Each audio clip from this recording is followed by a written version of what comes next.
Welcome to Nabadarpan YouTube channel. সকলকে স্বাগত জানাই নবদর্পণ ইউটিউব চ্যানেলে। ফ্রেন্ডস, এখনও পর্যন্ত যারা আমাদের চ্যানেলটি সাবস্ক্রাইব করেননি, প্রত্যেকের কাছে অনুরোধ, আমাদের চ্যানেলটি সাবস্ক্রাইব করে আমাদের পাশে থাকুন, আমাদেরকে সাপোর্ট করুন, আমাদেরকে এগিয়ে যেতে সাহায্য করুন।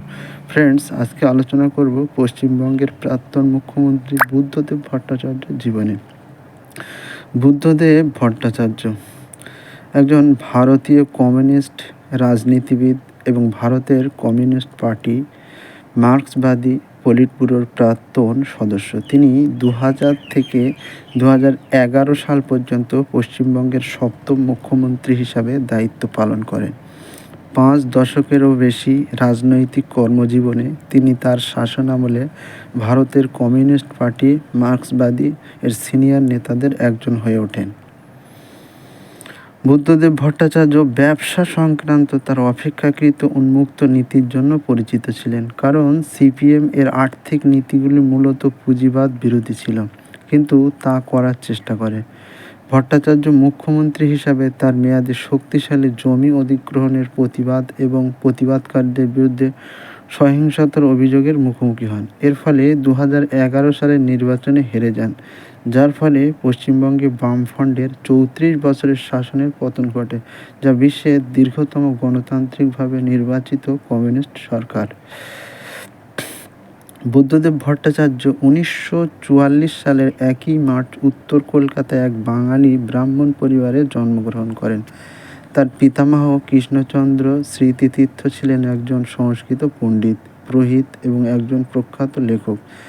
তিনি পুরোহিত দর্পণ নামে একটি পুরোহিত ম্যানুয়াল রচনা করেছিলেন, যা পশ্চিমবঙ্গের বাঙালি হিন্দু পুরোহিতদের কাছে জনপ্রিয়।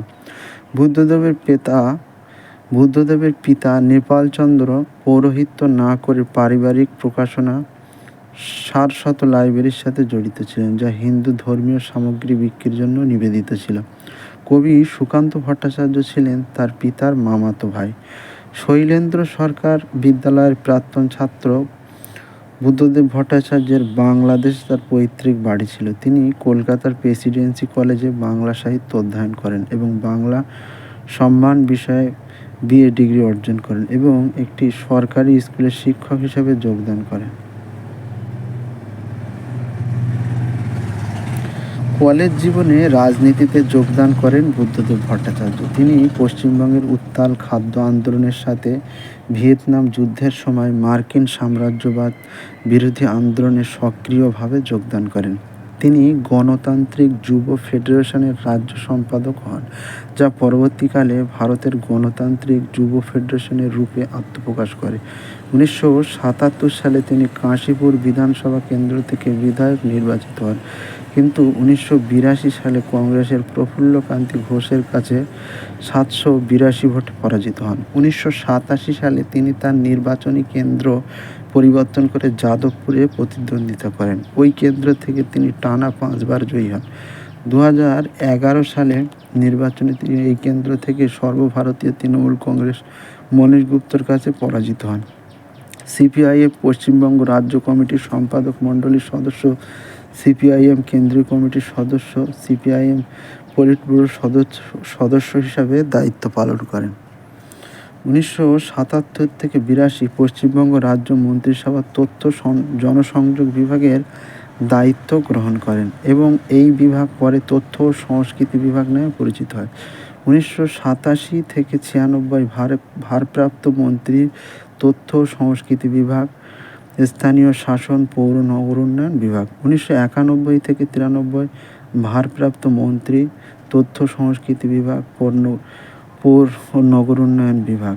1994 ভারপ্রাপ্ত মন্ত্রী, তথ্য সংস্কৃতি বিভাগ। 1996 ভারপ্রাপ্ত মন্ত্রী, স্বরাষ্ট্র ও রক্ষা বিভাগ, তথ্য সংস্কৃতি বিভাগ।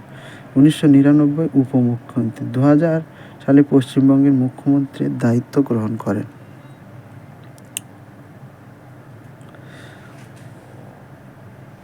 2022 সালে তিনি পদ্মভূষণ লাভ করলেও তা প্রত্যাখ্যান করেন। মৃত্যু 2024 সালের 8 আগস্ট কলকাতার পাম এভিনিউর বাড়িতে তিনি প্রয়াত হন। মৃত্যুকালে তার বয়স হয়েছিল 80 বছর। সকলে ভালো থাকবেন, সুস্থ থাকবেন, আর আমাদের চ্যানেলটি অবশ্যই সাবস্ক্রাইব করে আমাদের পাশে থাকবেন। Thank you for watching.